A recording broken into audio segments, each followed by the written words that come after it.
today for the Saturday morning Srimad Bhagavatam class.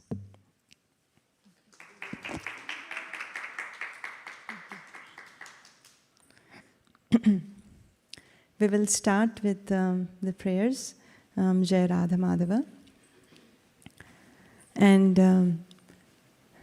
Bhaktivinoda Thakur wrote this song, Jai Radha Madhava. And this is a song which depicts the entire spiritual world. That is what it is mentioned. So we can meditate on the Jai Radha Madhava.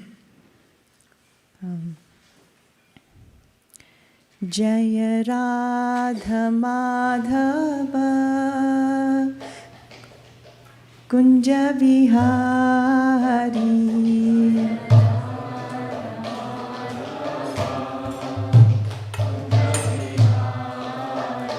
Jai Radha Madhava Kunja Vihari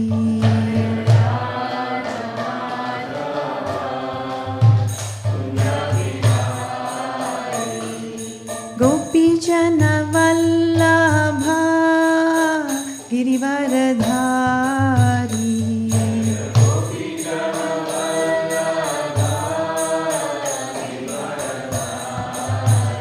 Jaya Gopi Jana Vallabha Girivaradhari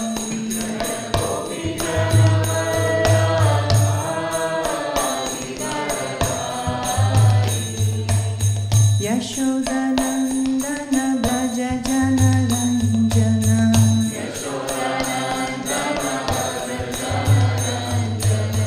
Yashodanandana Braja Jana Ranjana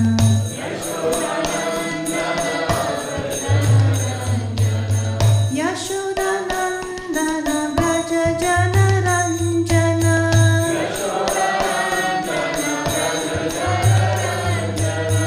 Yashodanandana Braja Jana Ranjana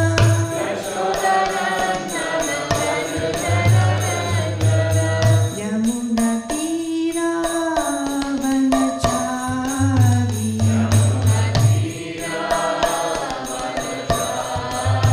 Yamuna Tira Vanachari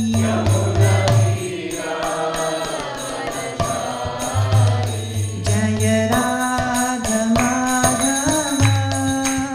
Kunja Vihari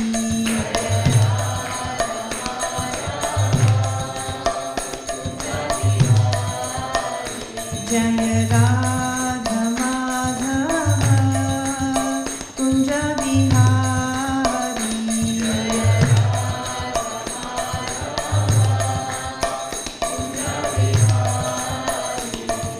Gopi Jana Vallabha Girivaradhari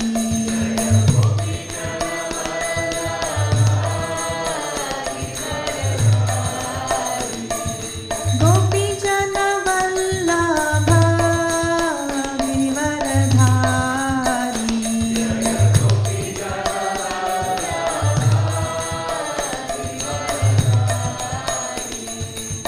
Yashodanandana Braja Jana Ranjana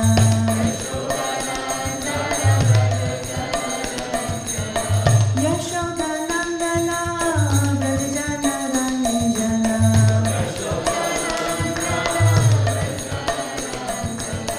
Yamuna Tira Vanachari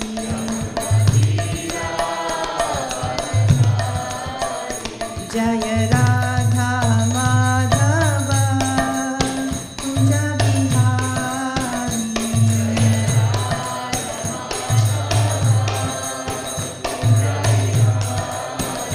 Jaya Radha Madhava Kunja Vihari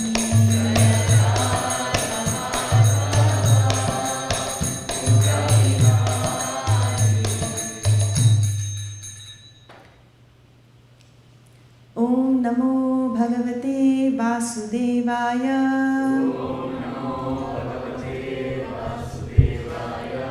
Om Namo Bhagavate Vasudevaya.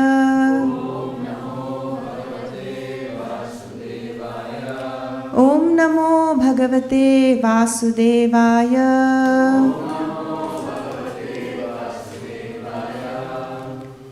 Om Ajnanatimirandhasya Jnananjana Shalakaya Chakshurunmilitam Yena Tasmai Shri Gurave Namaha.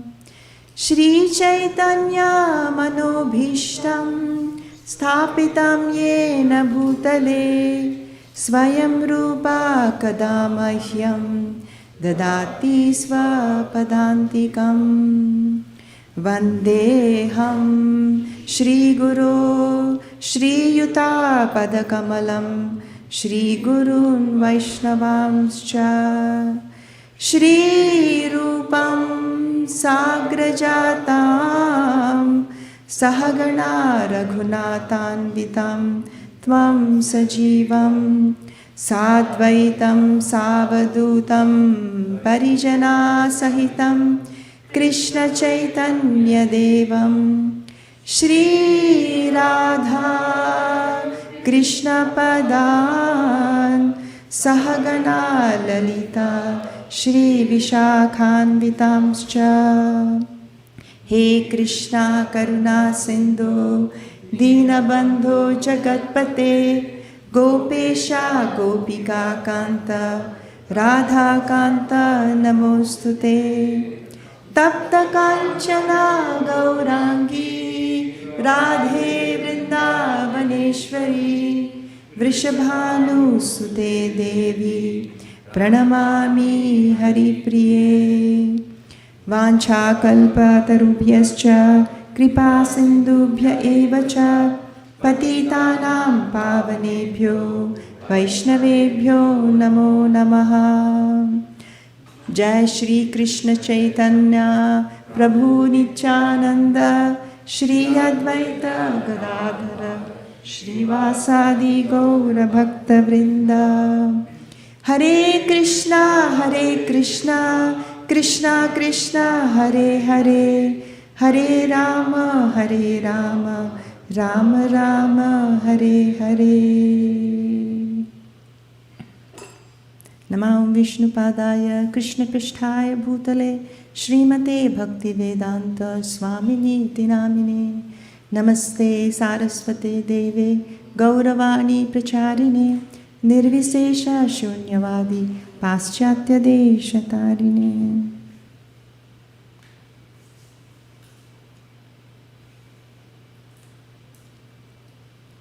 Hare Krishna. I seek permission from all of you to say something. My Shivas Prabhu, Ramandasaka Prabhu, and all my devotees, friends here, thank you for giving this opportunity to say something. I was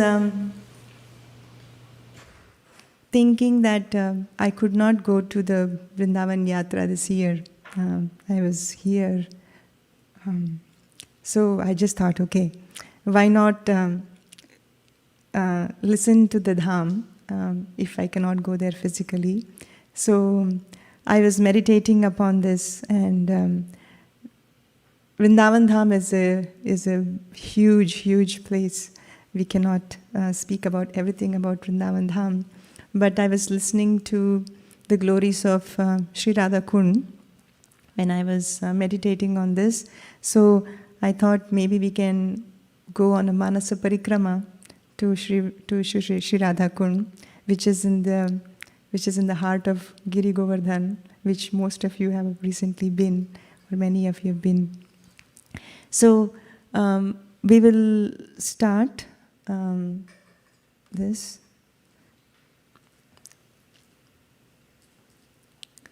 So this is a Manasa Parikrama of Sri Radhakund. But before we start this Manasa Parikrama, we can read a verse from the Bhishma Dev's prayers. The reason I was thinking about this is because Recently we celebrated Bhishma Panchaka also. Just it ended on Tuesday or Wednesday, according to different calendars. And the last 5 days of of Kartik, which is dedicated to Bhishma Dev, Krishna has given that to Bhishma Dev as Bhishma Panchaka. If we do not, or if you are not able to perform any of the austerities for the Chaturmasya for 4 months, or if you are not able to perform austerities for the month of Kartik, then a concession is given that last 5 days, if you can intensify your tapasya or intensify your hearing, chanting, then you get the benefit of attaining all the credits that you have not able to do for the 4 months. So it's a good time to hear and chant. And these last 5 days of Bhishma Panchaka, they are not the time when 5 days before Bhishma Dev passed away, because that gets confused sometimes. This is actually the last 5 days of Bhishma Panchaka, which were dedicated to Bhishma Dev. And Bhishma Dev, as you know, he is a great warrior. He was the head of the Kurus for many years, long years. And he saw the different phases of the dynasty. And most of the time he was concerned, or he was supposed to be taking care of the family affairs. And he has been engaged in so many activities, taking care of the Pandavas, make sure that they don't die in many ways. And then he was taking care of Kunti, he was taking care of Duryodhan and others, and managing both the sides. He had to see a lot of things, and his mind was strewn in many different directions. But towards the end of his life, when he saw the Uttarayan coming, the Bhishma Dev just saw Krishna. And then, after doing everything, the first prayer that Bhishma Dev offers is this one. We can see this verse. This is Srimad Bhagavatam 1.9.32. I don't know if I can click from... Oops, sorry, I cannot do that. So if we can project Srimad Bhagavatam 1.9.32, we'll read the verse and then we'll read the translation and purport to that. There are many ways to say this verse. This can also be sung, because Bhishma Dev prayers are so beautifully sung. There are many meters, but we can do one. And it is Sri Bhishma Uvacha. Iti matirupakal pita vitrishna bhagavati satvata pungave vibhumni svasukhamupagate kvachid vihartum prakritimupeyushi yadbhava pravahai. Somebody wants to sing? Okay, we can read the translation and purport. I'll read the translation, and maybe Kotukarna Prabhu, you can read the purport. Bhishma Dev said, "Let me now invest my thinking, feeling and willing, which were so long engaged in different subjects and occupational duties, in occupational duties in the all-powerful Lord Sri Krishna. He is always self-satisfied, but sometimes, being the leader of the devotees, he enjoys transcendental pastimes by descending to this material world, although from him only the material world is created." Purport: by His Divine Grace, A.C. Bhaktivedanta Swami, Srila Prabhupada. Jai Srila Prabhupada. Because Bhishma Dev was a statesman, the head of the Kuru dynasty, a great general and a leader of Kshatriyas, his mind was strewn over so many subjects, and his thinking, feeling and willing were engaged in different matters. Now, in order to achieve pure devotional service, he wanted to invest all powers of thinking, feeling and willing entirely in the Supreme Being, Lord Krishna. He is described herein as the leader of the devotees and all-powerful.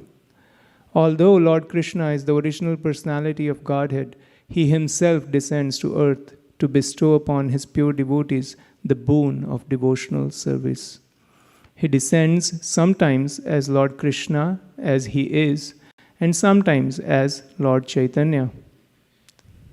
Both are leaders of the pure devotees. Pure devotees of the Lord have no desire other than the service of the Lord, and therefore they are called Sattvat. Mm. The Lord is the chief amongst such Sattvats. Bhishma Dev therefore had no other desires. Unless one is purified from all sorts of material desires, the Lord does not become one's leader. Desires cannot be wiped out, but they have only to be purified. It is confirmed in the Bhagavad Gita 10.10 by the Lord Himself that He gives His instruction from within the heart of a pure devotee who is constantly engaged in the service of the Lord. Such instruction is given not for any material purpose, but only for going back home, back to Godhead. For the ordinary man who wants to lord it over material nature, the Lord only sanctions and becomes a witness of activities. But He never gives the non-devotee instructions for going back to Godhead. That is the difference in dealings by the Lord with different living beings, both the devotee and the non-devotee. He is leader of all the living beings, as the king of the state rules both the prisoners and the free citizens. But His dealings are different in terms of devotee and non-devotee. Non-devotees never care to take any instruction from the Lord, and therefore the Lord is silent in their case. Although He witnesses all their activities and awards them the necessary results, good or bad. The devotees are above this material goodness and badness. They are progressive on the path of transcendence, and therefore they have no desire for anything material. The devotee also knows Sri Krishna as the original Narayana, because Lord Sri Krishna, by His plenary portion, appears as the Karano Dakshai Vishnu, the original source of all material creation. The Lord also desires the association of His pure devotees, and for them only the Lord descends to the earth and enlivens them. The Lord appears out of His own will. He is not forced by the conditions of material nature. He is therefore described here as the Vibhu, or the Almighty, for He is never conditioned by the laws of material nature. Mm-hmm. Such a beautiful verse where Bhishmadev is mentioning three things. One is that his mind, though it was thrown in many directions, he just wants to now focus it completely on Krishna. And second thing is that Krishna, he is a leader of the devotees. And Krishna and Sri Chaitanya Mahaprabhu, both of them leader of the devotees. And Krishna descends to this world just because he wants to satisfy the devotees and to attract them back to the spiritual world. And Srila Prabhupada mentions in the purport that Krishna is actually there in the heart of devotee and non-devotee also. But for non-devotees, he just becomes a witness. He doesn't do anything else to them because they are not taking instructions from Krishna. But for a devotee, Prabhupada mentions that Krishna is there in the heart. He's giving us directions on how to go back to Godhead. So Krishna performs all of his pastimes when he comes to this descends down to this material world, so that we meditate on them, we think about them constantly, and then purify ourselves and go back to Godhead. So that is the main purpose why Krishna is coming here for the devotees. So going back to the presentation.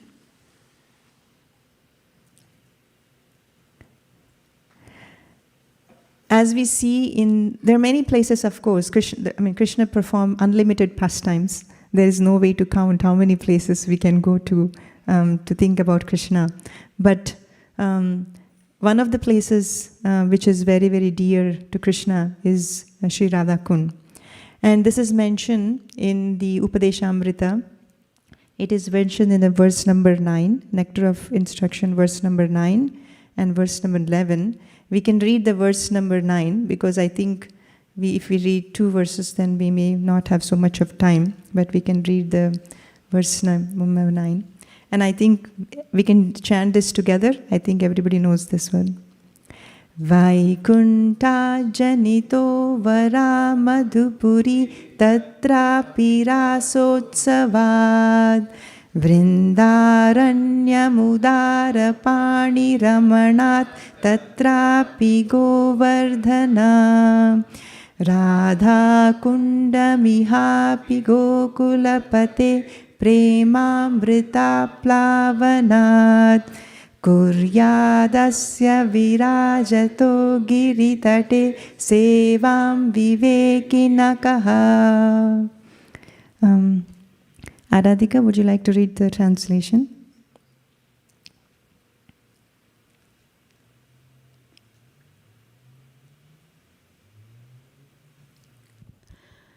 The holy place known as Mathura is spiritually superior to Vaikuntha, the transcendental world, because the Lord appeared there. Superior to Mathurapuri is the transcendental forest of Vrindavan because of Krishna's Rasalila pastimes. And superior to the forest of Vrindavan is Govardhan Hill, for it was raised by the divine hand of Sri Krishna and was the site of his various loving pastimes. And above all, the super excellent Sri Radhakund stands supreme, for it is overflooded with the ambrosial nectarian prema of the Lord of Gokul, Sri Krishna.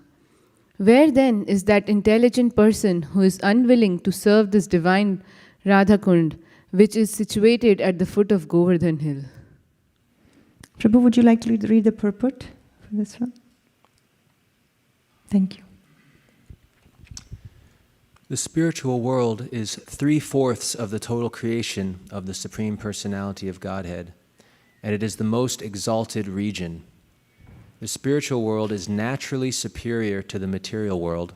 However, Mathura and the adjoining areas, although appearing in the material world, are considered superior to the spiritual world because the Supreme Personality of Godhead himself appeared at Mathura. The interior forests of Vrindavan are considered superior to Mathura because of the presence of the 12 forests, Dvadasha Vana, such as Talavan, Madhuvan, and Bahulavan, which are famous for the various pastimes of the Lord. Thus, the interior Vrindavan forest is considered superior to Mathura. But superior to these forests is the divine Govardhan Hill, because Krishna lifted Govardhan Hill like an umbrella, raising it with his lotus-like beautiful hand to protect his associates, the denizens of Vraja, from the torrential rains sent by the angry Indra, king of the demigods. It is also at Govardhan Hill that Krishna tends the cows with his cowherd friends, and there also he had his rendezvous with his most beloved Sri Radha and engaged in loving pastimes with her. Radhakund, at the foot of Govardhan, is superior to all because it is there that love of Krishna overflows. Advanced devotees prefer to reside at Radhakund because this place is the site of many memories of the eternal loving affairs between Krishna and Radharani, Rata Vilasa. In Chaitanya Charitamrita, Madhya Lila, it is stated that when Sri Chaitanya Mahaprabhu first visited the area of Vrajabhumi, he could not at first find the location of Radhakund. This means that Sri Chaitanya Mahaprabhu was actually searching for the exact location of Radhakund. Finally, he found the holy spot, and there was a small pond there. He took his bath in that small pond and told his devotees that the actual Radhakund was situated there. Later, the pond was excavated by Lord Chaitanya's devotees, headed first by the 6 Goswamis, such as Rupa and Raghunath Das. Presently, there is a large lake known as Radhakund there. Srila Rupa Goswami has given much stress to Radhakund because of Sri Chaitanya Mahaprabhu's desire to find it. Who, then, would give up Radhakund and try to reside elsewhere? No person with transcendental intelligence would do so. The importance of Radhakund, however, cannot be realized by other Vaishnav sampradayas, nor can persons uninterested in the devotional service of Lord Chaitanya Mahaprabhu, understand the spiritual importance and divine nature of Radhakund.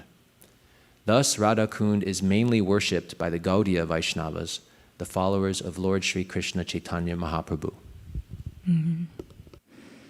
So, of all the places in the entire creation, Rupa Goswami mentions that Radhakund is the highest, because that is a place where Srimati Radharani and Krishna perform their eternal pastimes. And we will see how Radhakund is non-different than Srimati Radharani herself. It's a liquid form of Srimati Radharani. And what qualification do we have to speak about Sri Radhakund? Because it is the most exalted of all the places. And it is mainly appreciated only by Gaudiya Vaishnavas, because others do not even know the glories of Sri Radhakund. But just for our own purification, we can speak something about that. And by speaking about Sri Radhakund, we can try to develop a slight attachment for it, a drop of attachment, that someday we could really appreciate the full glories or about Sri Radhakund. Having said that, with this humble mood, we can try to appreciate or develop a slight attachment for Sri Radhakund. Going back to the slides, there is also a next verse in the Nectar of Instruction, but then since the time is running really fast, we cannot probably read that verse from Nectar of Instruction. But Srila Rupa Goswami mentions that because it is very dear to Krishna, if possible, you can take a dip in Sri Radhakund at least once in your lifetime. And those who take dip in Radhakund, they would potentially achieve the same love that Krishna has for Radharani. When I said potentially, it's because there is a caveat. So we can talk about that as well. And first we can see how the origin of this Radhakund came. In the spiritual world, it is mentioned that Srimati Radharani and Krishna were together.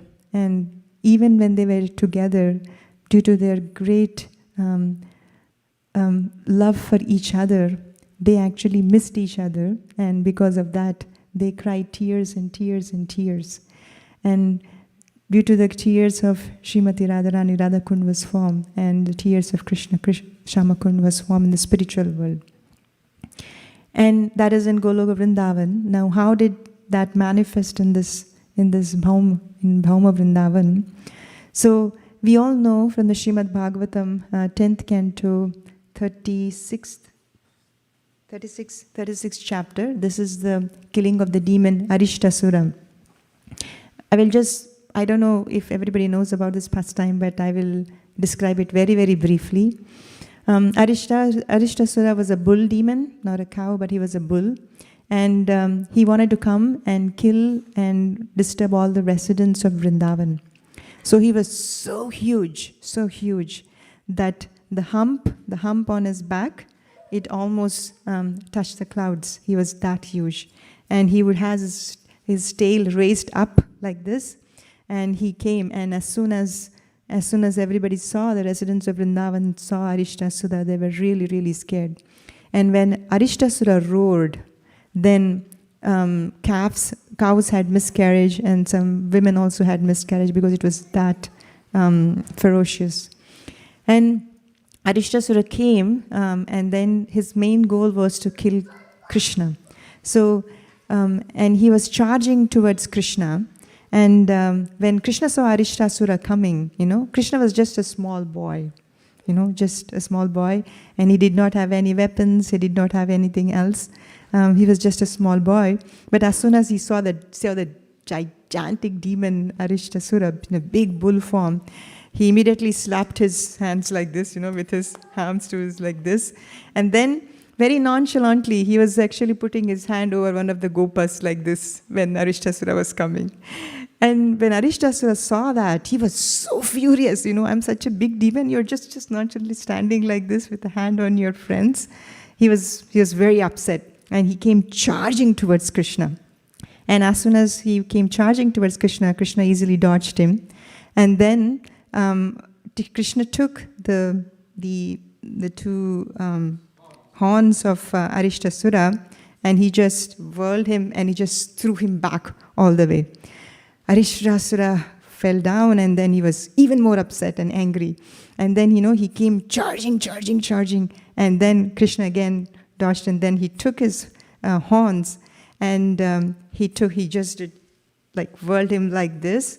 And then, and he just beat him like this. Like it is mentioned, like in India, I don't know if you know, but when we have old clothes that we wanted to wash, wet clothes, we wring them and we just beat it to the stone like that. So Krishna actually beat like that. He beat Arishtasura like that. And then he pulled out one of the horns of Arishtasura and put him in his body, and then Arishtasura died. Shri Krishna Bhagavan ki jai. So in this way, Arishtasura was killed. And after killing Arishtasura, Krishna went back to the village, and in that evening, he went to see the gopis. And as soon as he went to see the gopis, this conversation of Krishna and Srimati Radharani is mentioned at the end of this pastime in the commentary of Srila Vishwanath Chakravarti Thakur. He mentioned this conversation. He said that Radharani saw Krishna coming, and then Krishna was really proud, like I killed a big demon, Arishtasura. And then Radharani said, "You don't touch me." And then Krishna said, "Why? Why?" And Radharani said, "Because you killed a bull." Then Krishna said, "But that was a demon. It was not a real bull." And Radharani said, "I know, but still, since you killed a bull, you cannot associate with us."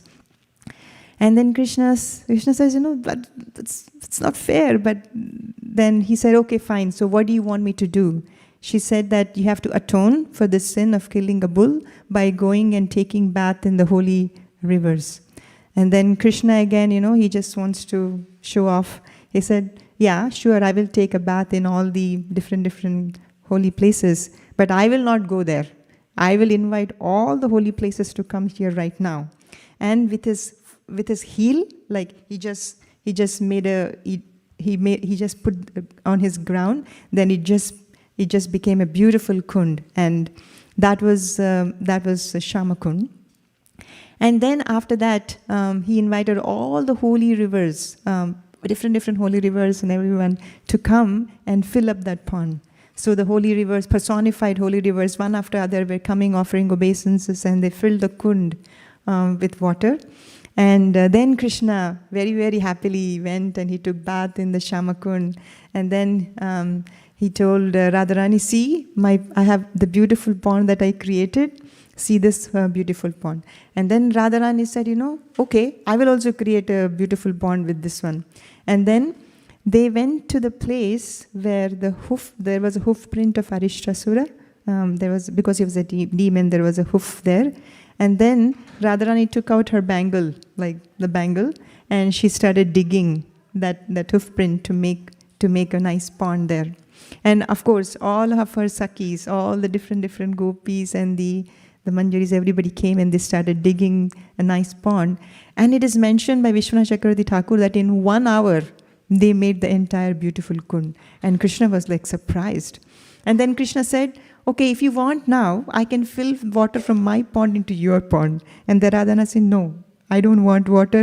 The sinful pond where you took bath after killing a bull, I don't want your pond water." She said, "We will have millions of pots, and all of our gopis, we will go to Manasi Ganga, which is very, very close by from where Radhakund is. We'll get water from that pond and Manasi Ganga and fill our pond." And they were actually laboring hard by getting water from Manasi Ganga. And then Krishna indicated to the holy rivers personified to go and talk to Srimati Radharani. And the holy rivers personified, they went and they bowed down to Srimati Radharani, and they said that you are the most merciful of all. If someone has a desire to serve you, you would never let them go. So we would love to serve you. We wanted to please you. Radharani, she's very, very pleased when somebody approaches her. She's the most merciful of all. It is mentioned that one may not be able to approach Krishna so easily, But if someone approaches Srimati Radharani, then she will give the pure devotional service very easily. So Srimati Radharani obliged and she said, okay, tell me how you want to serve me. Then they said, we would like to fill your pond with our waters. And then Radharani looked at Krishna and they said, okay, fine, you can fill the water. And then all the holy rivers personified, they came and they filled the water with Radhakund with water. And then Krishna said that your pond will be more famous than mine, and everybody will come take bath in your pond, and I will come and take my bath every day in your pond. And then Krishna and Srimati Radharani said, your pond is more real to me, I will come and take bath in your pond. In that way, Radhakund and Shyamakund, they were formed in this Bhauma Vrindavan. And it is, if we go back to the presentation, this Radhakund and Shyamakund, though it was the most famous of all, as the time progresses, this has become lost. So Krishna's son was Pradyumna, and from Pradyumna came Aniruddha. And Aniruddha and Usha, wife and husband, their son was Vajranabh. So when Yudhishthir Maharaj, when he made Parikshit Maharaj the emperor of this world, he also made Vajranabh the king of Vrajmandala. He made him the king. So due to the influence of time, Radhakund and Shyamakund, they both were lost because we could not see them anymore. Then Vajranabh, one day, he was actually commissioned to go and excavate all the holy places of Vrindavan, and then he excavated all those holy places, and then he was not able to find Radhakund and Shyamakund. So he was meditating under a tree in Vrindavan, and then he was revealed Radhakund and Shyamakund. Then Vajranabh excavated he excavated Radhakund and Shyamakund, and then it was again visible for everybody, and this was like about 4,000 years ago. And as again by the influence of time, Radhakund and Shyamakund was gone missing or was unable to be discovered so easily. And in 1515, Sri Chaitanya Mahaprabhu, as you know, after many attempts to go to Vrindavan, finally he got an opportunity to go to Sri Vrindavan Dham. And can anybody guess when did Mahaprabhu go to Vrindavan? Huh? Yes, Kartik Purnima day. He didn't go in the month of Kartik. He landed in Vrindavan last day of Kartik Purnima. So if you're counting, Mahaprabhu is now there still in Vrindavan because Kartik just ended. So Mahaprabhu landed, he reached Vrindavan on the day of Kartik Purnima, and he was there for 2 months. And in the 2 months, Sri Chaitanya Mahaprabhu, he first went to Mahavan, Gokul Mahavan, and then he went to Mathura, where he saw the pastimes of Krishna, his birthplace and everything like that. And after that, he came to Govardhan. He did the Parikrama of Govardhan. And after doing the Parikrama of Govardhan, Mahaprabhu was asking, where is Radhakund? Where is Shyamakund? He reached a village called Arishtagram. Arishtagram because Arishtasura was killed there. And then he asked the local residents there, where is Radhakund? Where is Shyamakund? And nobody knows what is he talking about. What is Radhakund? What is Shyamakund? And when he was doing the Govardhan Parikrama, he was feeling so much of separation from Krishna, and then he was embracing the rocks of Govardhan Parikrama. And then when he came to this Arishtagram, he was saying, where is Radhakund? Where is Shyamakund? Could not find anywhere.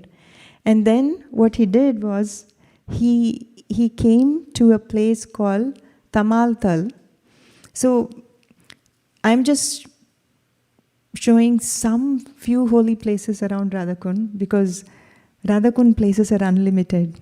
How can we even talk about all of them? And with the limited time, we may not be able to even talk 1/4 of the Srimati Radhakund. But what we can do is we can go to some significant places which is very closely associated with our Gaudiya Vaishnavas, and we can meditate on those places. So he went to this place called Tamaltal. Tamaltal is a tamal tree. This is just on the bank of Shamakund. And then there, Sri Mahaprabhu actually went into meditation. He was going on meditation. And when he went into meditation, there he was able to see two paddy fields, two small paddy fields with water. And then he recognized that this is Radhakund and Shamakund. If you see, lot of other holy places in Vrindavan, they were discovered by the Goswamis. The deities of Vrindavan, Madan Mohan, Gopinath, Govindadev, Rupa Goswami and others, the Goswamis were able to excavate and discover them again. But Radhakund and Shamakund were discovered only, those were the only places that were discovered by Sri Chaitanya Mahaprabhu. That is because those are so dear to Srimati Radharani, and Mahaprabhu in the mood of Srimati Radharani wanted to discover those two, Radhakund and Shamakund. So that is a place where Mahaprabhu saw the vision of Radhakund and Shamakund. I want to show this video of that place, the Tamaltal, where next time when you go to Vrindavan, you can see this place. This is on the bank of Shamakund.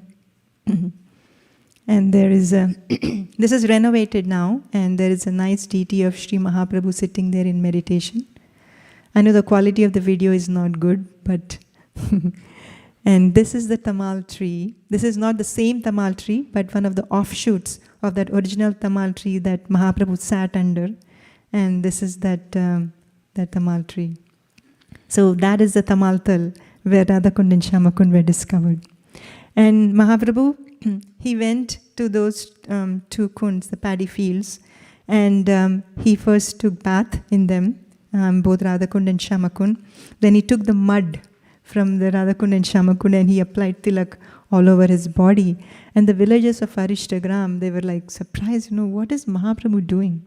And by the way, this is all mentioned this is all there in Sri Chaitanya Charitamrita. They used to call these two small water bodies of water as Kali and Gauri. One is darker and one is lighter, so they used to call Kali and Gauri. Then Mahaprabhu discovered, he called Radhakund and Shamakund.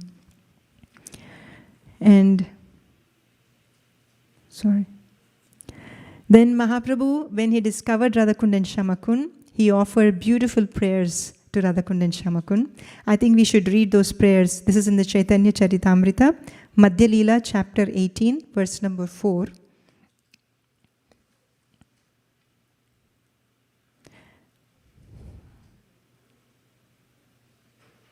Mataji, can we project Madhya Leela? Okay. Chapter 18, verse number 4.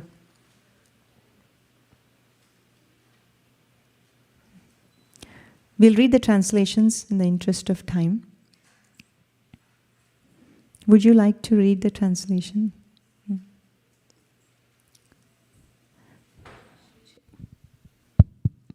Sri Chaitanya Mahaprabhu asked the local people, "Where is Radhakund?" No one could inform him, and the Brahmana accompanying him did not know either. Next. We have a couple of verses that we wanted to read from here. The Lord then understood that the holy place called Radhakund was no longer visible. However, being the omniscient Supreme Personality of Godhead, he discovered Radhakund and Shamakund in two paddy fields. There was only a little water, but he took his bath there. When the people of the village saw Sri Chaitanya Mahaprabhu taking his bath in those two ponds in the middle of the paddy fields, they were very much astonished. The Lord then offered his prayers to Sri Radhakund. Yeah, these are the prayers offered by Sri Chaitanya Mahaprabhu. Of all the gopis, Radharani is the dearmost. Similarly, the lake known as Radhakund is very dear to the Lord because it is very dear to Srimati Radharani. Just as Srimati Radharani is most dear to Lord Krishna, so her lake known as Radhakund is also very dear to him. Of all the gopis, Srimati Radharani is certainly the most beloved. In that lake, Lord Krishna and Srimati Radharani used to sport daily in the water and have a rasa dance on the bank. Indeed, Lord Krishna gives ecstatic love like that of Srimati Radharani to whoever bathes in that lake even once in his life. Even once in his life. The attraction of Radhakund is as sweet as that of Srimati Radharani. Similarly, the glories of the Kunda lake are as great as Srimati Radharani's.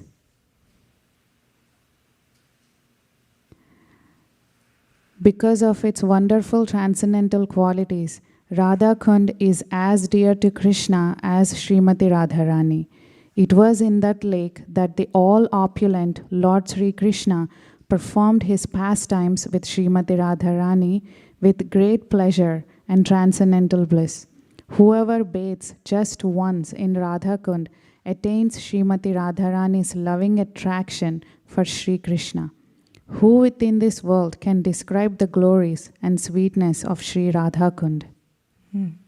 I think we can stop here. Last verse, if you can read this last verse. Sri Chaitanya Mahaprabhu thus offered prayers to Radhakund. Overwhelmed by ecstatic love, he danced on the bank, remembering the pastimes Lord Krishna performed on the bank of Radhakund. Yeah, beautiful prayers. Going back to the presentation again. So, on the bank of Radhakund, generally there, as it is mentioned by Sri Chaitanya Mahaprabhu, that Krishna and Radharani has their Rasa Leela performed in that place. Krishna also performs Rasa Leela in other places in Vrindavan also, but in the other places, there are Nitya Siddha and the Sadhana Siddha both can participate. But in Sri Radhakund, only the Nitya Siddha devotees can participate. And it is mentioned that every day from 10:46 a.m. to 3:46 p.m. for about 6 hours, every day, Srimati Radharani and Krishna, they have nice pastimes that they perform in Sri Radhakund. So this is such an exalted place. It's an exalted place. And we know that Sanatan Goswami is our Sambandha Acharya, Shri Rupa Goswami is our Abhideya Acharya, and Raghunath Goswami is our Prayojana Acharya. Prayojana Acharya means the devotional service to your in execution, or the highest devotion service is exhibited by Raghunath Das Goswami. So Raghunath Das Goswami, a brief history of, you might know, but for those who do not know, he was the son of a very wealthy person. And but he was not very much attached to his wealth, neither to his family. He always wanted to run away from his home and go and join Sri Chaitanya Mahaprabhu. He made many attempts, and his family actually tied him down literally with ropes, but still it didn't work. They put him a greatest of the tie, which is a beautiful wife. That also didn't stop him. And Raghunath Das Goswami was always wanting to run away to Sri Chaitanya Mahaprabhu.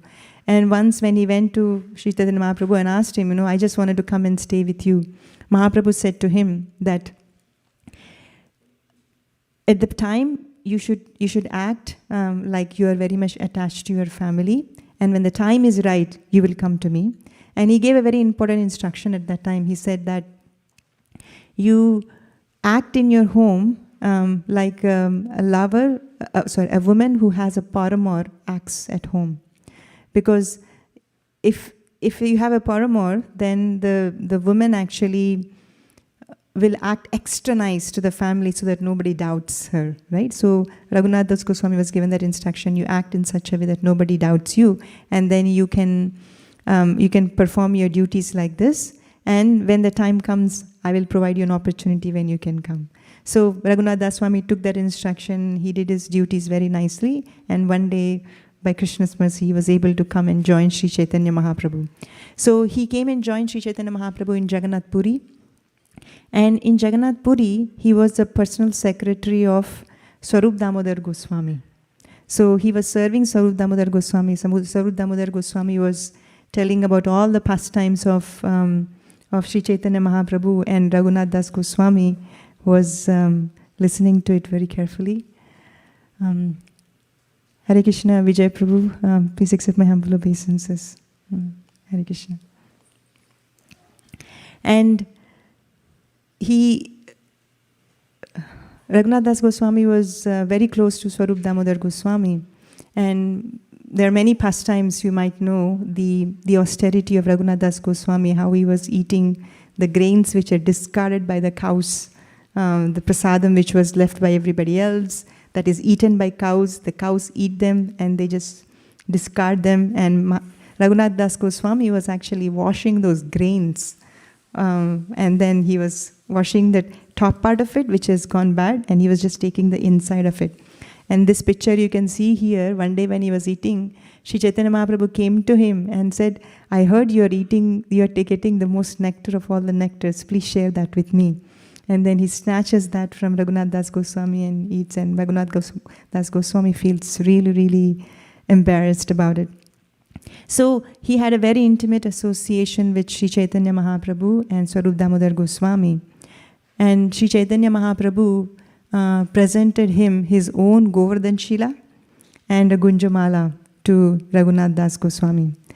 But when Mahaprabhu left this world, and when Swarup Damodar left this world, Raghunath Das Goswami was distraught. He didn't know how to handle that situation.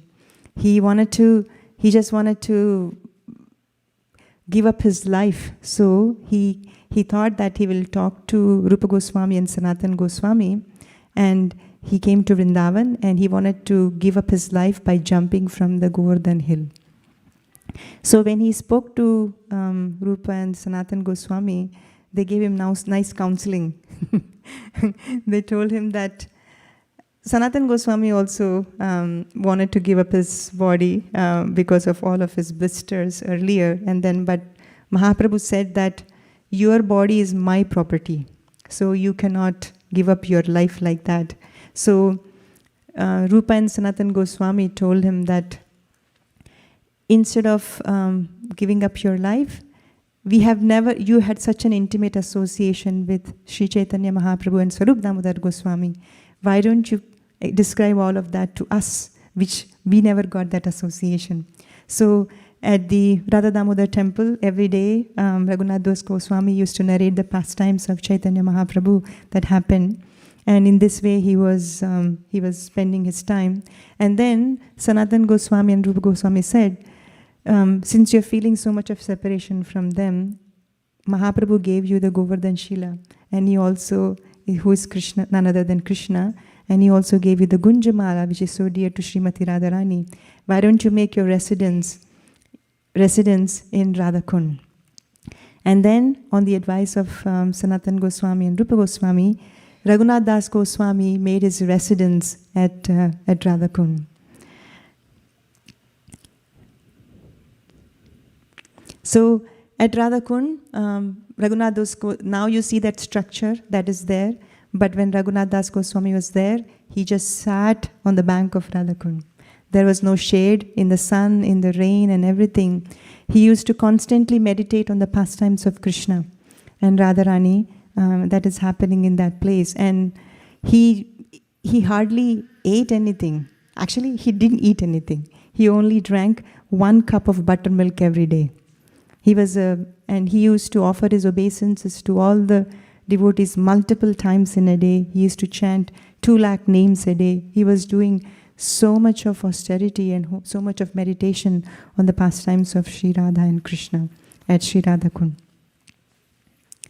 And he was so much engrossed in his bhajan that one day Sanatan Goswami came to take bath in Radha and Shamakund.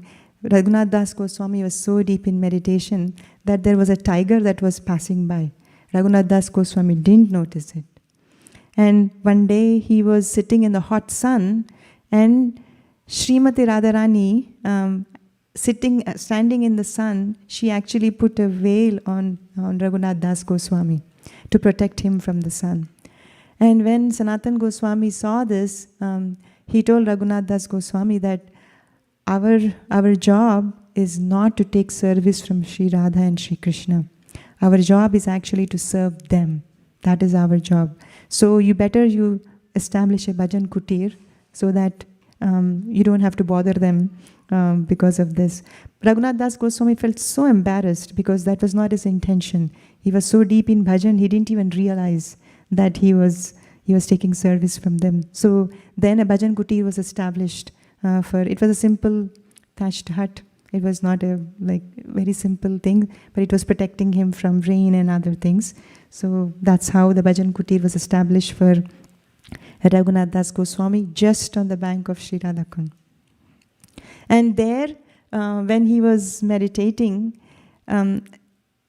as we learned earlier, that Radhakund and Shamakund were just two small ponds in the paddy field, right? There was not much there. But in his meditation, Raghunath Das Goswami was seeing their nice jeweled steps that would go down to Radhakund and Shamakund. And in his meditation, he was seeing all of this thing. And then he thought, maybe we should make a very nice place. We should build a nice ghat and nice steps that is going into Radha and Shamakund. Because Sanatan Goswami and others, they used to come and take bath there, and they had to pass through all the mud and everything, and he saw that it was very inconvenient. So he had a desire that, maybe we can build a nice place for Radha and Shamakund.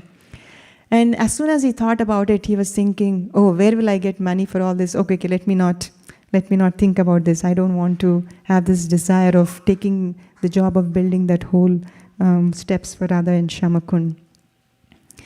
But this is a picture of His Grace Vaisheshika Prabhu at Radha Shamakund. And when a devotee has a desire, the devotee may not think about it, but Krishna does not forget his desire. So Krishna fulfills the desires of his devotees, his pure devotees. So Raghunath Das Goswami had a desire to build, but he just gave up. He didn't think much of it. So if you see that, that's why when we have goals at ISV here, because it is coming from the heart of a pure devotee like His Grace Vaisheshika Prabhu, they will be fulfilled by Krishna. There is no doubt about it. If we participate in those activities, then we just get to be part of those leela that is going on between Krishna and the pure devotees, and we'll be able to also get some credit, even though it doesn't belong to us, but we get some credit. So same with Raghunath Das Goswami. After he thought about it, he did not act on it, but there was a wealthy merchant who went to Badrikashram, all the way on the top. And he had a lot of money, and he wanted to give it to the deity of Badri Vishal in Badrikashram. And then the Badri Vishal came into the dream of that great merchant, big merchant, and Badri Vishal told that merchant, you don't give these funds to me, you go to Radhakund in Vrindavan, and there find a devotee, Raghunath Das Goswami, and give him this, and make sure that you help build this, the steps and everything for Radha and Shamakund. So then that person came all the way down from Badrikashram, and then he expressed his desire to Raghunath Das Goswami, and Raghunath Das Goswami was surprised because he didn't tell anybody about his desire of building that. And then Sri Jiva Goswami came there, and he overseed, and they built beautiful two kundas, Radha and Shamakund, that we see today. Originally, it was mentioned that they were only 12 by 12, 12 feet by 12 feet, small ponds, 12 feet by 12 feet. But now, the one that you see now is this Radha and Shamakund, this big Radha and Shamakund. And if you see, during the construction, Radhakund is nice. It is nice, square rectangle shape. But if you see, Shyamakund has a very different shape. You see here. That is because when they were trying, after building Radhakund, when they were trying to excavate the Shyamakund, during the night when Raghunath Das Goswami was taking rest, Yudhishthir Maharaj came into his dreams. And Yudhishthir Maharaj said, here on the bank, here we have the 5 Pandavas, all of us, we are living in the form of trees on the bank of Radhakund and Shyamakund. So we would love to stay there, so please do not cut us down. So that's why they had to do a different shape so that they could accommodate the Pancha Pandavas still living there even today. And the local Brajavasis, they were taking the water from Radha and Shyamakund for their activities, on a daily activities. And Raghunath Das Goswami thought, it's better to have a bore well, like a place of water, which is not the holy rivers of Radha Shyamakund. So then Raghunath Das Goswami asked them to drill a bore well. And they were drilling a bore well, and while they were drilling a bore well, they hit a rock. And then, red things came out of it. And Raghunath Das Goswami said, stop. And then in the dream, he got a dream again, said that the place where you are drilling right now, if you see, Govardhan, the Radha and Shyamakund are 2 eyes. And it is mentioned that there is a tongue of Giriraj there at the place where they were drilling. So he said, don't drill in that place. And then when Raghunath Das Goswami got that information, he excavated the tongue of Govardhan, and then now that is called as Jivha temple. You can go and take the darshan of the Jivha temple. There you see the deity left, and it is mentioned that if you cannot circumambulate the Giri Govardhan, but if you circumambulate the Jivha temple 7 times, it is same as performing the Parikrama of Giriraj Govardhan. So that's there. And many other things took place. Rupa Goswami and Sanatan Goswami used to do their bhajan at that place. And there is one very significant pastime that probably we all know happened here. Rupa Goswami was writing a drama, pastime of Radha and Krishna. In that, he compared the braid of Srimati Radharani to a serpent. And when he compared, then Sanatan Goswami said, serpent, it doesn't feel right somehow. Then Rupa Goswami said, okay, please give me some other suggestion that I can replace that with. Then Sanatan Goswami said, okay, let me think about it. So one day he came to the ghat where near Radhakund, and then he saw a vision that Srimati, one of the girl was on, some say she was taking a bath, some say she was in a swing. She was on a swing and she was swinging. And then on the back of that girl, Sanatan Goswami saw a big snake on the back of that girl. And then Sanatan Goswami was crying, oh girl, be careful, there is a big snake on your head. And then the girl, Sanatan Goswami goes a little closer, and the girl looks at Sanatan Goswami and like this, and it is not a snake, it is actually a braid. And then Sanatan Goswami, and after that, all the cowherd boys who were there near that girl, they start laughing. And then Sanatan Goswami, later when he sees that the girl and everybody is gone, then he realizes that the comparison that Rupa Goswami made to the braid of Radharani to a serpent was actually correct. So next day he goes back to Rupa Goswami and says that your comparison is all right. I mean, it's a right one. So that is what I think Radharani wants you to compare to. So that happened at this Sri Radhakund as well. And there is also a place called Imlital, that is where Rupa Goswami sometimes used to perform bhajan there. Okay, I think we are getting close to the time. And there he saw Radha and Krishna sitting on the swing pastime. That Imli tree is still there. Part of that tree is still there. I mean, it's gone, you can say. So, but the trunk, one of the trunk is still there of that Imli tree. You can go and visit, under which Rupa Goswami was able to see the pastime of Krishna and Radharani swinging. Radharani told before sitting on the swing, I don't want you to go really fast, so I'm not going to sit. And Krishna said, no, I'll go very slow, very slow. And then once Krishna sat, they both were swinging very slowly. And in the middle, Krishna actually goes really, really fast, and Radharani gets really scared. And then she embraces Krishna. So pastime that also happened very close to Radhakund. That's on the other side, that is Imlital. And there is also a place called Janava Baitak that you see here, right here. That is Janava Mata's place. So Janava Mata, when Mahaprabhu left, everybody left. She became the leader of all the devotees, Janavi Devi. She is the wife of Nityananda Prabhu. And she came to Radhakund because Raghunath Das Goswami was burning in the separation from Krishna and Srimati Radharani. So she came there, she spent some time there on the Baitak there, and she was able to see the pastimes of Radha and Krishna just by meditation, sitting in that place. So it's actually a very, very, very exalted place, Sri Radhakund. We can only hear it from the writings of the Acharyas. And Rupa Goswami also had very, very nice pastimes with Raghunath Das Goswami here, because once he wrote a drama and he gave it to Raghunath Das Goswami to read, and that drama was about separation. And then he was in so much of separation, he was crying day and night, and then somebody came and told Rupa Goswami that because of your drama, he's crying so much, I don't know. And then immediately, just because he wants to pacify Raghunath Das Goswami, Rupa Goswami wrote another drama about the tax collecting pastimes, so that it is actually happy meeting of Radha and Krishna, just because he wanted to pacify Raghunath Das Goswami. So the relationship of the devotees who were living there, they were not envious of each other.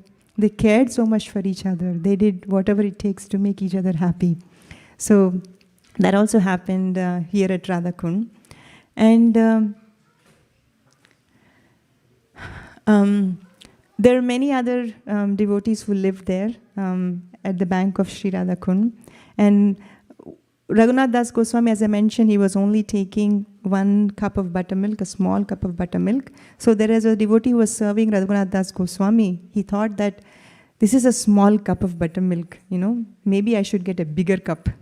And then if I get a bigger cup, maybe Raghunath Das Goswami can take at least a little more buttermilk. So he found a big cup, like with a leaf cup, and he brought it to Raghunath Das Goswami and said, please drink this buttermilk. And then Raghunath Das Goswami said, wow, this is a bigger leaf. Where did you get this from? And then that devotee, poor innocent devotee, said, oh, I got it from Sakhisthali. Sakhisthali is the place of Chandravali.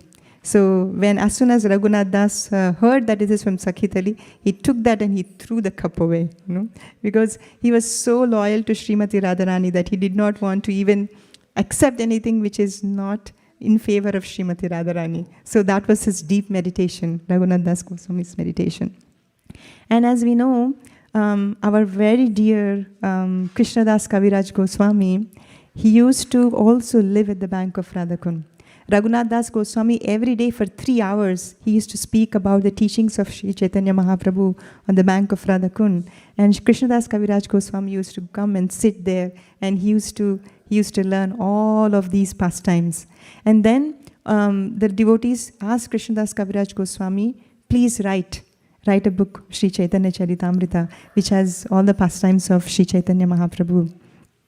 And Krishnadas Goswami sitting in that place, if you see this one, this is his bhajan kutir of Krishnadas Kaviraj Goswami on the bank of Sri Radhakund. And I just want to show a quick video of his room. This is where he wrote Sri Chaitanya Charitamrita. And you see there is his bed and everything. So we can seek blessings from Krishnadas Kaviraj Goswami for us to understand Sri Chaitanya Charitamrita, which he wrote at the bank of Sri Radhakund. Sorry, I'm going fast because I think we don't have much time. And Raghunath Das Goswami Samadhi Mandir is right on the bank of Sri Radhakund. We can go and pray to be engaged in the service of Sri Radha and Krishna.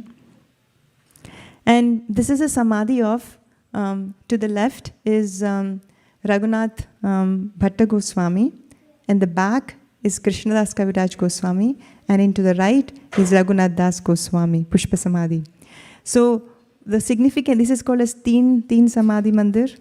The significance is this: all three of them left their body on Shukla Dvadashi at different times, different years, but the same day, same month, on Shukla Dvadashi. So all three of their samadhis are there. They were all very intimately connected to each other in these places. And Vishwanath Chakravarti Thakur, Lokanath Goswami, they also had their bhajan places in the bank of Radhakund. But if you see, when Krishnadas Kaviraj Goswami went and asked blessings from all the devotees so that he could write Chaitanya Charitamrita, Lokanath Goswami, Vishwanath Chakravarti Thakur and other Goswamis, they said, yes, we will give you our blessings as long as you don't mention our names in Chaitanya Charitamrita. That's why you see that Krishnadas Goswami has not mentioned the name of Lokanath Goswami, neither Vishwanath Chakravarti Thakur anywhere in the Chaitanya Charitamrita. He only mentioned about Rupa and Raghunath and Sanatan Goswami. So that was their humility. They wanted to serve irrespective whether they had been recognized or not. You know, that is the mood of these Goswamis. They wanted to serve. And they know, only Krishna knows what all they have accomplished. Another very, very significant thing that happened at Radhakund, that we all heard many, many times, but Bhaktisiddhanta Saraswati Thakur, Bhaktivinoda Thakur, they all had bhajan places established at Sri Radhakund. And Srila Prabhupada, when he came with his eldest son to Sri Radhakund, on the banks of Radhakund, he asked his Guru Maharaj, Bhaktisiddhanta Saraswati Thakur, how can I serve?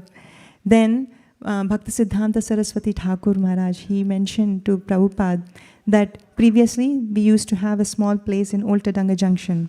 It's a very small place, but one of the Grihastha gave his entire life to build the Bagh Bazar temple, a big, big place.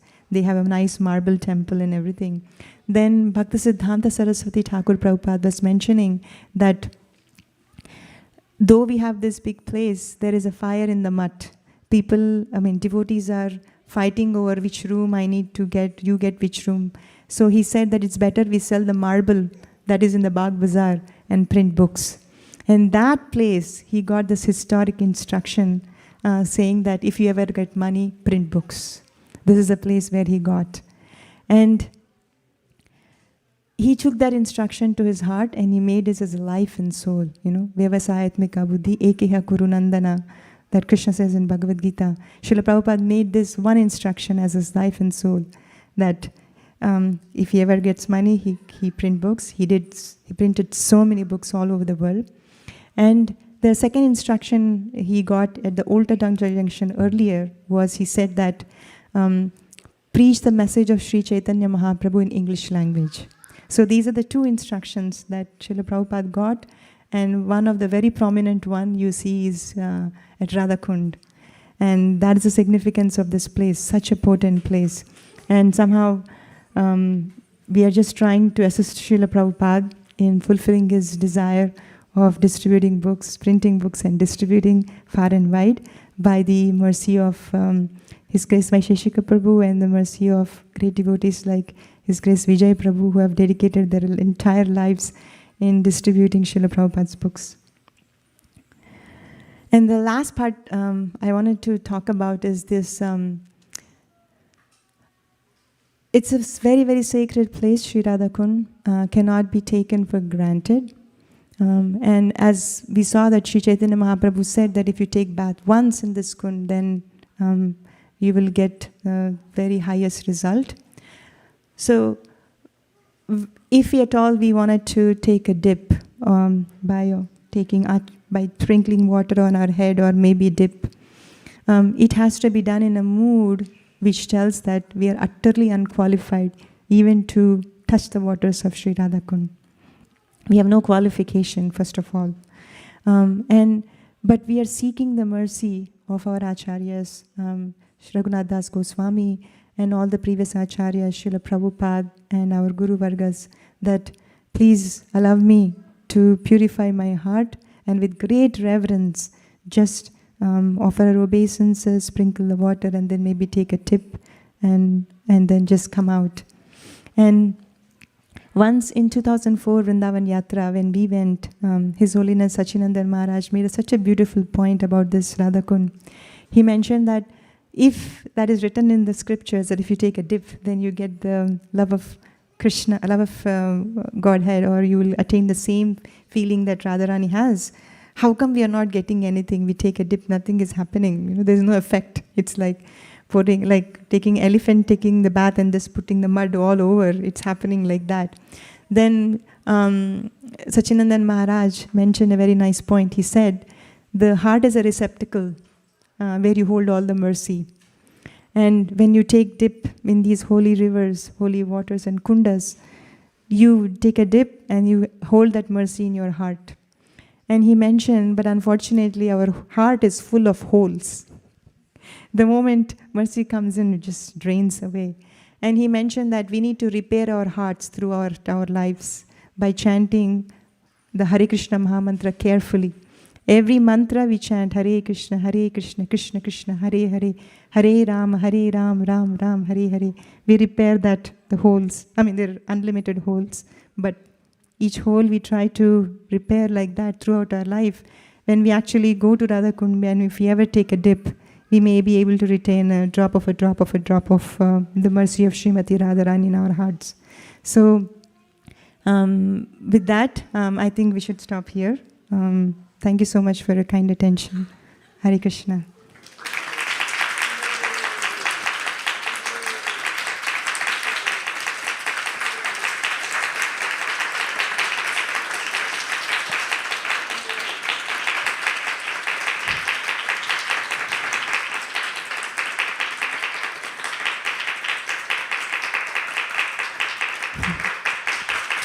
Thank you. Hare Krishna.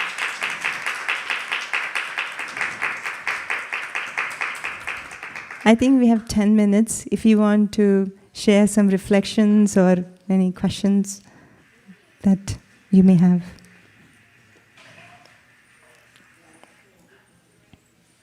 Yes, Mataji. Hare Krishna, thank you so much for this wonderful lecture. I want to ask for your suggestion. Like we all know the importance of printing books and like having Puranas and all the knowledge in the books. The suggestion that I want to ask is like how we can improve the habit of reading and also able to perceiving it, understanding it, and able to learn from books. Thank you so much for asking this question. I wanted to mention this point but didn't get a chance.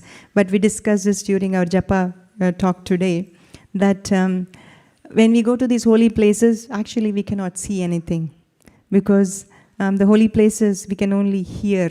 We can only see the holy places through our ears. So, Srila Prabhupada also mentioned, somebody asked about a place, Vrindavan. He mentioned that Vrindavan is not a place, but it is a state of your consciousness. So, we can hear about the holy places, we can stay here, we can read about them, and we can still experience the Dham, even if they are very, very far from us. And even if you're there at the Dham, we may not be able to see anything, because it has to be again heard from a pure devotee, we cannot even see. So how do we develop an attachment for hearing is that it would be nice if you have a schedule every day. At a certain time, you read. And sometimes it is hard if you have to do it alone, but if you actually have a small group of like-minded devotees where you get together and read like Bhagavad Gita, Bhagavatam, Sri Chaitanya Charitamrita, all these different scriptures at a certain time, the association, first of all, motivates you. And in the association of devotees, the finer points of the scriptures come out. So but Srila Prabhupada in the Srimad Bhagavatam it is mentioned Nityam Bhagavata Sevaya, which means every day we have to read, not just once a week or something like that. Even if you cannot read for a longer time, if you have a schedule to read for a certain time and keep up that schedule on a daily basis, then when you read the scriptures, you're actually performing seva. Krishna mentions that you're worshipping with your intellect, you're worshipping Krishna with your intellect. So when you perform seva to someone, because they are so happy with your service, they give your mercy. So similarly, when we dedicate our life, when we surrender and when we submissively hear from the scriptures, Krishna within our hearts actually will reveal those things to us. So it's nice to have an association on a daily schedule. If you can read sometime, that might help. Hare Krishna. We have 5 more minutes. Yes. Manjari Gopika. Thank you, Mataji, for such amazing presentation. Actually, when you were giving this presentation, I could see that how Vani has an impact, that I felt that we are in Radhakund. Maybe I was just there a few weeks back, but I was not there that much that now, after your class. And thank you for also sharing the point about this consciousness, right? Like even when we go to take, pay our obeisances in Radhakund or even take some holy water, our mood is that we are not at all qualified. Thanks for reiterating that. And also I like the ending where you mentioned that how it is potent in a sense that even Srila Prabhupada got his, in final instruction there that whenever you get a chance, you print books. And from there we see how this has manifested. And thank you, Mataji. Thank you. Thank you for sharing your reflection. Radhika? Oh, sorry. Shamarupa Prabhu. Yes. Hare Krishna. Very nice. Actually, I was just thinking, just like Raghunath Das Goswami, in separation of Lord Chaitanya Mahaprabhu, he was giving this class on Chaitanya Charitamrita. So Lord Chaitanya Mahaprabhu's pastime every day for 2 hours, and that's how Krishna Das Goswami was hearing and Chaitanya Charitamrita came. Similarly, in your separation from Brajadham, this wonderful Radhakund Parikrama, maybe what I was also thinking that when I went, I felt really much better. Now I missed so many things, but whatever you mentioned, that really helped me. So maybe I was thinking it will be very helpful next time, before Govardhan Jatra, before and after, both time if you can. Okay, thank you. Hare Krishna. Yeah. Please give your blessings, Prabhu. I can learn something. I don't know anything actually. Thank you for your reflection. Yes, Mukharavinda Prabhu, and then somebody has to give the mic to Mukharavinda Prabhu all the way back. Sorry.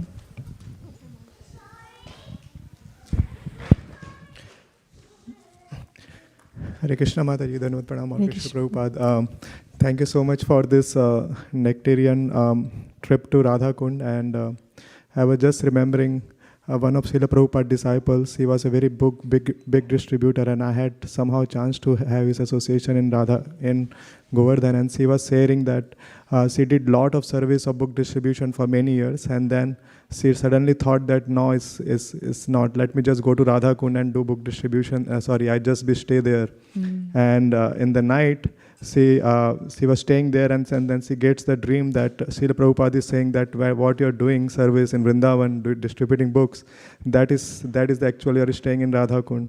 That is what is will take. And immediately she, I think there are some more details, but because of the time, I'm just keeping to the crux that she told that you're doing book distribution. That is what is you are living in Radhakund. And so that's why I was thinking that you bringing this lecture and you yourself are exemplifying that how you are living Radhakund at every moment while being in USA. I think it's such a befitting topic that you speak on today, and no more better than you can speak on this topic. So thank you so much. And also when you are saying about you had less time, I was just thinking how Krishnadas Kaviraj Goswami in Chaitanya Charitamrita again and again is saying that he has a less time, that he doesn't want to elaborate, and he just come to the, okay, let me just give you the summary. So that mood is passed down to the whole parampara and is coming through you. Thank you.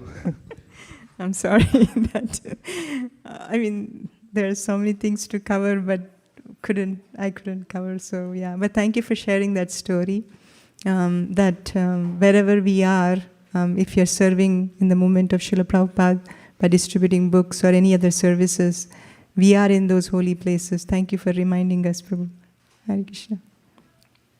I think Nitya Tarangini and then Kautukarna Prabhu.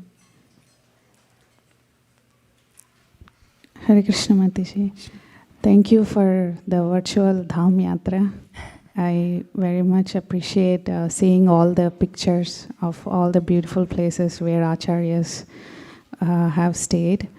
I visited Radhakund recently, but it was a very quick trip, and I feel more connected to Radhakund after listening to your lecture, because I was there. I know Radhakund is special, but what they say, what you said, you have to hear. You can't see it.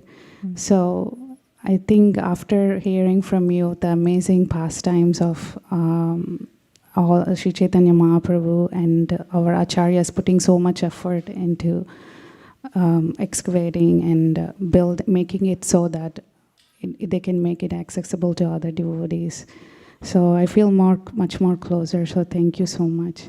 And I like the point where you said that being part of book distribution is like trying to be part of the Leela between Krishna and his pure devotees.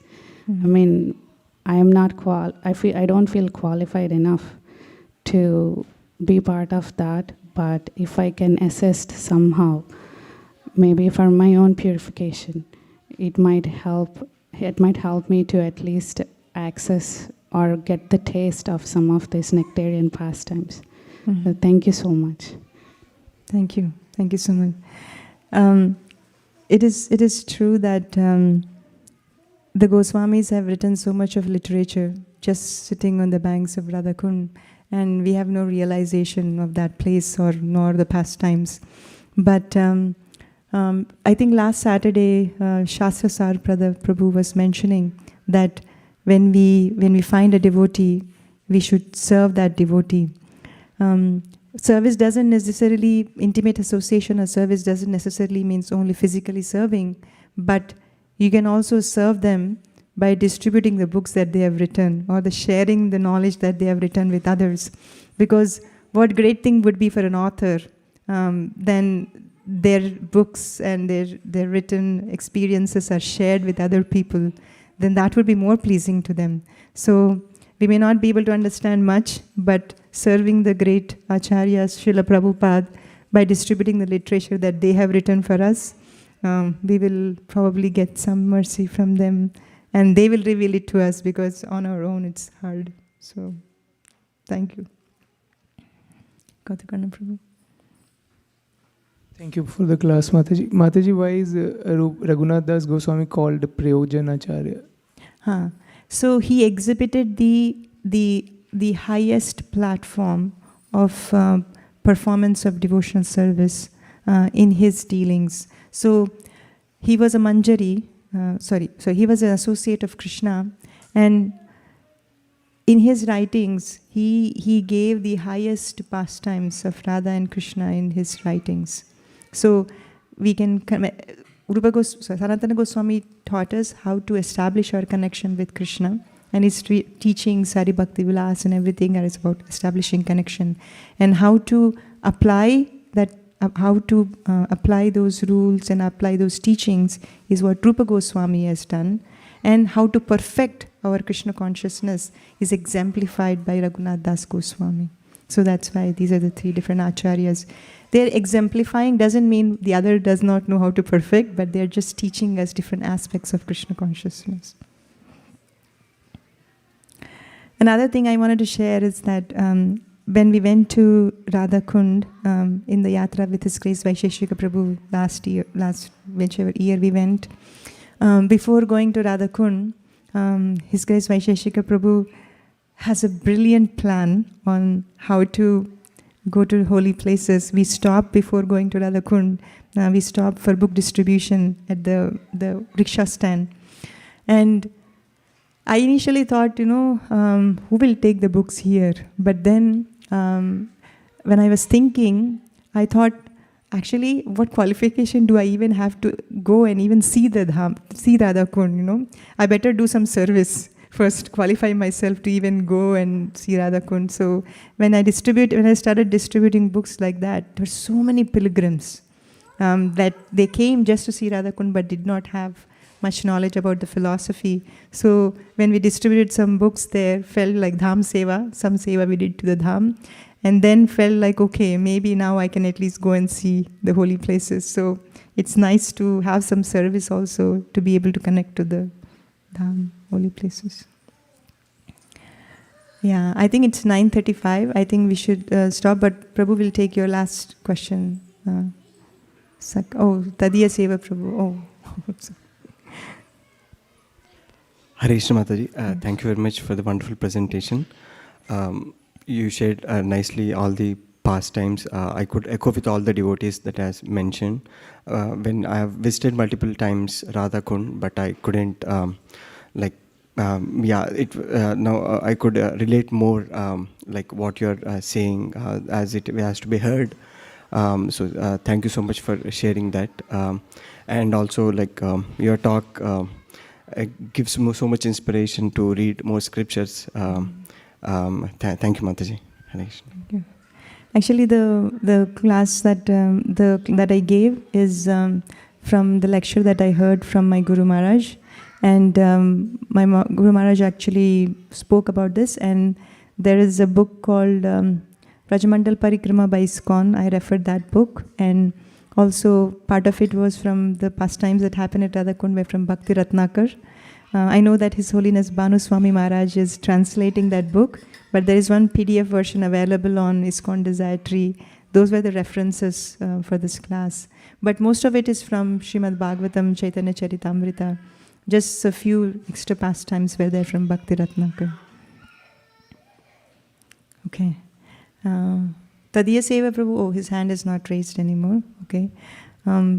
Thank you so much for your time, and thank you for engaging me in this service. And please forgive if something was said incorrectly. It's totally my mistake. If anything is wrong, and please forgive me. And thank you very much. Hare Krishna.